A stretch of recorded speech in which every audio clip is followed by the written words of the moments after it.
এখন রাসূল করিম সাল্লাল্লাহু আলাইহি ওয়াসাল্লাম বলেছেন 6টি কারণে নারী জাহান্নামে যাবে। 1 নম্বর কারণটা হলো যে নারী মাথার চুলকে বের করে দিয়ে রাস্তা দিয়ে হাঁটে, জোরে চিৎকার করে বলেন নাউযুবিল্লাহ। সমাজের মধ্যে সুতরাং ভাইরা আমার 2 নম্বর কারণটা হলো রাসূল করিম সাল্লাল্লাহু আলাইহি ওয়াসাল্লাম বলেছেন যে নারী স্বামীর সাথে তর্ক করে ওই নারী অবশ্যই অবশ্যই জাহান্নামে যাবে, জোরে চিৎকার করে বলেন নাউযুবিল্লাহ। 3 নম্বর কারণটা হলো রাসূল করিম সাল্লাল্লাহু আলাইহি ওয়াসাল্লাম বলেছেন যে নারী স্বামীকে বাদ দিয়ে আর পুরুষের সাথে হাসি তামাশা করবে এই নারী কাল কিয়ামতের ময়দানে জাহান্নামে যাবে। আরেকবার জোরে চিৎকার করে বলেন নাউযুবিল্লাহ।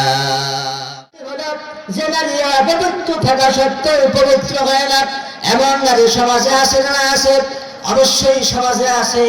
সমাজ থেকে এই যে নারীগুলো যদি পবিত্র হয়ে যায়, পবিত্রভাবে যদি জীবনযাপন করবে আর পবিত্রভাবে যদি জীবনযাপন করে কাল কিয়ামতের ময়দানে তাদের জন্য ঠিকানা জান্নাত। জোরে চিৎকার করে বলেন সুবহানাল্লাহ।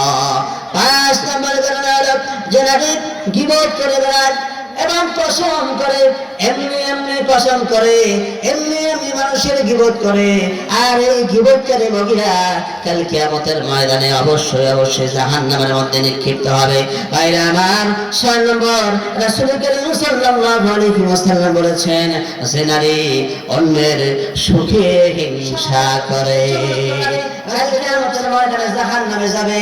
6 নম্বরটা হলো তারা হিংসা করবে, মানুষের সুখ তারা দেখতে পারবে না। এই নারী সমাজে আছে না আছে না আছে? কথা বলেন না কেন? সমাজে আছে না আছে? খালি কি পুরুষ মানুষে করে না, নারীরাও হিংসা করে, পুরুষেরাও হিংসা করে। ভাইরা আমার কাউকেও হিংসা করা যাবে না। আল্লাহ রাব্বুল আলামিন যাকে ভালোবেসেছে, যাকে ধন দিয়েছে, যাকে ভালোবেসে সম্পদ দান করেছে, আমরা হিংসা করে কোনো লাভ হবে না। জোরে চিৎকার করে বলেন ঠিক না? সাল্লাল্লাহু আলাইহি ওয়াসাল্লামের এই হাদিস অনুযায়ী আমাদেরকে আমল করার তৌফিক দান করুক। সকলে বলি আল্লাহুম্মা আমিন। ওয়া আখিরু দাওয়ানা আলহামদুলিল্লাহি রাব্বিল আলামিন।